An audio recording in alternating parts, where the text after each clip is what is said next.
One quiet night, millionaire Ethan Carter stepped out of a charity gala, his mind still heavy with thoughts of his late wife.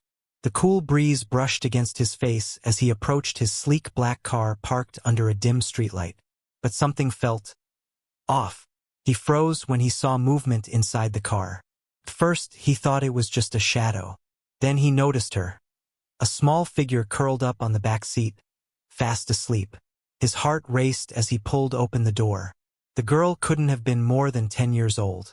She wore ragged clothes, torn at the edges, and her tiny hands clutched something shiny. An elegant necklace that seemed oddly out of place. Its delicate chain shimmered even in the faint light, catching his eye instantly. Ethan crouched down, studying her fragile frame and dirt-smudged cheeks. Who was she, and how had she ended up here in his car? He reached out cautiously, brushing a strand of hair from her face. That's when he noticed the pendant hanging from the necklace. It looked eerily familiar. Intrigued and unsure of what brought her to him, Ethan decided to help. But deep down, he sensed her presence might be no coincidence. As questions piled up and shadows from his past began to resurface, he realized this mysterious girl, and the necklace she carried, would lead him into a mystery far greater than he ever imagined. Ethan gently shook the girl's shoulder. "Hey," he said softly, his voice calm but firm. "Wake up." Her eyes fluttered open, wide with fear. For a moment, she just stared at him, her small body tense like a cornered animal. Then, clutching the necklace tightly against her chest, she scrambled back into the corner of the seat. "It's okay," Ethan reassured her, holding his hands up to show he meant no harm. "I'm not going to hurt you. What's your name?" She hesitated, her lips trembling. Finally, in a whisper so faint it was almost lost in the night air, she said, "Maya." "Okay, Maya," Ethan replied, nodding slowly. "Do you know where you are? Or how you got here?" Maya shook her head, avoiding his gaze. Her fingers fidgeted with the necklace, twisting its chain nervously. Something about the way she held onto it made Ethan curious. "That's a beautiful necklace," he said, trying to sound casual. "Where did you get it?" Maya's grip tightened protectively. "I found it," she muttered after a pause. "In a box, somewhere." "Somewhere." Ethan pressed gently. "Can you tell me more?" But Maya clammed up, shaking her head again. It was clear she wasn't ready to share much. Not yet. Sighing, Ethan glanced around the empty parking lot. The last thing he wanted was to leave her alone out here. "Listen, Maya," he said finally. "You can't stay in my car. But I'd like to help you. Would you come with me for now?" For a long moment, Maya didn't respond. Then, with a hesitant nod, she slid out of the car. She stood there shivering, barefoot and fragile, looking up at him with wary eyes. As they walked toward his penthouse, Ethan couldn't shake the feeling that this meeting wasn't random. The necklace gnawed at his thoughts. It looked too similar to the one his late wife used to wear. He had buried that necklace with her, or so he thought. Who was this girl? And why did she have something tied so closely to his past? Back at his penthouse, Ethan turned on the lights and ushered Maya inside. She looked around in awe at the luxurious apartment, her eyes wide with a mix of wonder and discomfort. He handed her a blanket and pointed to the couch. "Sit here for now," he said gently. "I'll get you something warm to drink." While Maya huddled under the blanket, Ethan took the necklace to his study. Under the soft glow of his desk lamp, he examined it more closely. It was exquisite, a delicate gold chain with an intricate pendant shaped like a crescent moon. Embedded in the center was a tiny sapphire that sparkled even in low light. But what caught his breath was the engraving on the back of the pendant. Tiny letters spelled out initials. Essie, his late wife's name, Emily Carter. Ethan's hands trembled as memories flooded back. He had given this exact necklace to Emily on their 5th wedding anniversary. After her death, he had placed it in her coffin himself, or so he believed. How could it be here now, in Maya's possession? He returned to the living room, his mind racing.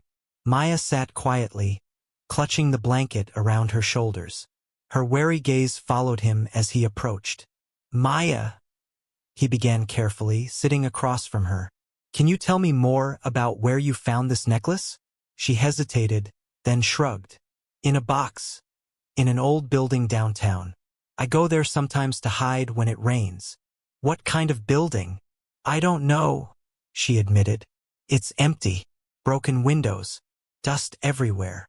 Ethan frowned. Something about her story didn't add up. Why would such a valuable piece end up in an abandoned building? And why would Maya take it? Before he could ask more, his phone buzzed on the table. It was a text message from an unknown number. Return what belongs to us if you value your life. The words sent a chill down his spine. Whoever these people were, they knew about the necklace and they weren't playing games. Turning back to Maya, Ethan softened his tone. Did anyone see you take this necklace? Or follow you after? She shook her head quickly. No one saw me. I promise. For now, he decided to believe her. But the stakes were rising, and he needed answers fast. As he tucked the necklace into his pocket, he made a silent vow to protect Maya no matter what. Later that night, unable to sleep, Ethan sifted through old photos of Emily. One picture stood out, a family portrait taken years ago. In the background, barely noticeable, was a young woman who bore a striking resemblance to Maya. Could it be possible? Was there a connection between Maya and Emily that he hadn't known about? The questions kept coming, each one pulling him deeper into a mystery he couldn't ignore. The next morning, Ethan woke early, his mind still spinning from the cryptic text message. He glanced at Maya, who was curled up on the couch under a pile of blankets. For a moment, he just watched her sleep, marveling at how such a small child could carry so much mystery and danger with her. But there was no time to waste. Whoever had sent that message wasn't bluffing. Ethan knew they'd come looking for the necklace, and possibly for Maya too. He decided to take precautions. First, he called Sarah, Emily's best friend and confidant. If anyone might know something about the necklace or its history, it was her. Sarah, he said when she answered, I need your help with something urgent. What is it? She asked, sensing the gravity in his voice. It's complicated. Can we meet somewhere private? It's important. They agreed to meet at a quiet cafe later that day. Before leaving, Ethan turned to Maya, who was now awake and nibbling on toast. We're going out today, he told her. But I need you to stay close to me, okay? No wandering off. She nodded solemnly, clutching the blanket around her shoulders like armor. At the cafe, Sarah arrived looking concerned. When Ethan showed her the necklace, her eyes widened in shock. Oh my God, she whispered, touching it gingerly. Where did you find this? It belongs to her, Ethan said, nodding toward Maya. She found it in an abandoned building. Sarah hesitated, glancing at Maya before lowering her voice. Ethan, this necklace, it wasn't just Emily's. It was part of a family heirloom passed down through generations. There's more to it than you know. What do you mean? She leaned closer. Emily once told me she hid it away because she feared someone might try to steal it. She said it held secrets. Secrets tied to her grandmother's estate. Ethan's heart sank. Secrets? What kind of secrets could be worth risking lives over? Before Sarah could elaborate further, Ethan noticed movement outside the cafe window. A man in a dark hoodie stood across the street, staring directly at them. We need to go. Now, Ethan said sharply, grabbing the necklace and ushering Maya and Sarah toward the back exit. They hurried into an alleyway, but the man followed. His steps quickened, and Ethan realized they were being chased. Run, he shouted, pulling Maya along by the hand. They darted through narrow streets, weaving past startled pedestrians. Finally, they ducked into a crowded subway station, blending into the rush hour crowd. The man lost sight of them, disappearing into the throng. Breathing heavily, Ethan crouched beside Maya, checking if she was all right. Her face was pale, but she managed a weak smile. You saved us, she murmured. No, Ethan replied softly. We saved each other. Back at the penthouse that evening, Ethan couldn't shake the feeling that they were running out of time. Whoever wanted the necklace wouldn't stop until they got it, or silenced anyone who stood in their way. As Maya drifted off to sleep on the couch, Ethan sat nearby, watching over her.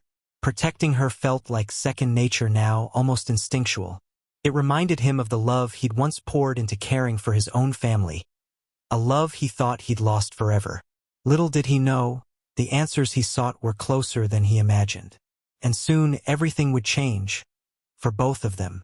The next day, Ethan decided to revisit the abandoned building where Maya had found the necklace. He hoped it might hold clues about its origins, and why someone was willing to kill for it. Before heading out, he stopped at a local diner to grab breakfast. As he waited in line, he noticed a homeless man sitting on the curb outside. The man looked exhausted, his face weathered by years of hardship. On impulse, Ethan bought an extra meal and handed it to him. "Thank you," the man said gruffly, his eyes lighting up with gratitude. "No problem," Ethan replied with a faint smile. As they parted ways, the man called after him. "Hey, mister, you ever need info about the old factory downtown? Come find me. I know that place like the back of my hand." Ethan froze. The abandoned building Maya described, it was an old factory. Could this man really have answers? Later that afternoon, Ethan returned to the diner with Maya in tow. True to his word, the homeless man, whose name was Joe, agreed to share what he knew. "That factory's been empty for years," Joe explained as they sat together on a park bench. "But some shady folks used it as a hideout last winter. Kept boxes full of weird stuff locked up tight. Never saw what was inside, though." "Did you notice anything unusual?" Ethan asked. Joe scratched his chin thoughtfully. "There was this one guy, always wore a suit, even when it didn't make sense. Came around late at night, acting all secretive. Haven't seen him since spring." Ethan exchanged a glance with Maya, who listened intently. This had to be connected to the necklace and the people chasing them. "Thanks, Joe," Ethan said sincerely. "You've been a big help." Joe shrugged. "Just paying it forward. Folks don't usually treat us street rats with much respect." Back at the penthouse, Ethan reflected on the encounter. Helping Joe hadn't just given him valuable information. It reminded him of the power of simple kindness. Maybe there was still good in the world worth fighting for. That evening, Maya approached him while he was working on his laptop. She held out a folded piece of paper. "What's this?" he asked, unfolding it. "It's a drawing," she said shyly. It was a picture of the two of them standing side by side, smiling. In the corner, she'd written, "Thank you for saving me." Ethan felt a lump rise in his throat. For the first time in years, he felt something other than grief, a flicker of hope. "You're welcome, Maya," he said softly. "But we're not done yet. We'll figure this out together." And for the first time, Maya smiled. Not just with her lips, but with her whole heart. The clues led Ethan and Maya back to the abandoned factory. Armed with flashlights and determination, they crept inside under the cover of darkness. The air was thick with dust, and every step echoed ominously through the cavernous space. Ethan spotted a locked door at the far end of the building. "This must be it," he whispered, pulling out a crowbar he'd brought along. With some effort, he pried the door open, revealing a hidden room filled with old crates and documents. Among the clutter, one box stood out. It bore the same crescent moon emblem as the necklace. Inside, they found faded photographs, letters, and legal papers detailing an inheritance dispute involving Emily's grandmother's estate. But what caught Ethan's attention was a photograph of a young woman who looked strikingly like Maya. Written on the back were the words, "Maya Thompson, Emily's niece." Ethan stared at the photo, his mind reeling. "You're Emily's family?" he asked, turning to Maya. Her eyes widened in disbelief. "I don't understand. My mom never talked about any relatives." Before Ethan could respond, the sound of footsteps echoed outside the room. They weren't alone.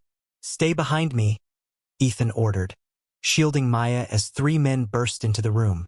One of them, the man in the suit Joe had described, stepped forward, his expression cold and menacing.